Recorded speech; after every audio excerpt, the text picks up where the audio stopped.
The lepurity continued to infuse at the maximum dose over the course of a day. During that time, the patient began to develop shoulder pain with movement, as well as hypotension and decreased responsiveness. The patient also started to ooze out of any open sores or orifices in her body. It looks like the lepurine was held as her hematocrit was checked. This indicated that she was profoundly anemic and was transfused. She was transferred to the medical ICU unit at Mass General, where it was noted that she might have received too much lepurine over the course of that day.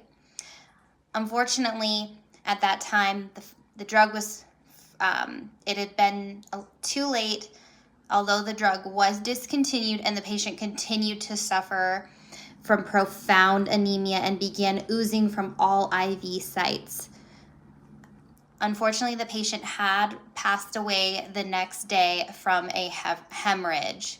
The hospital did recognize that the initial error was made by the nurse entering the information into the IV pump. The nurse should have double-checked the order with another nurse and should have also went to either the charge nurse if she had questions about programming the IV pump, and instead the nurse had ignored it.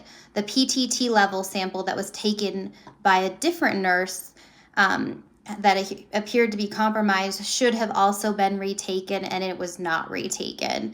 The next huge issue that led to this patient's death was that the noted miscommunication between nurses and doctors. They should have been thoroughly documenting the rate, time, and samples, since it is a medication that has to be titrated based on these samples. Instead, they adjusted the order to run at the maximum dose over the course of 24 hours, which ultimately led to the patient's demise.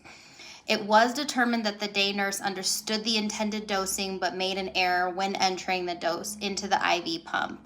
According to, at the end of the case, the hospital did conclude that the root cause analysis revealed that documentation and communication of the dosing of the medication varied from the standard system of milligram per kilogram per hour. Unfortunately, the dose was originally followed when it was first, the rate was originally followed.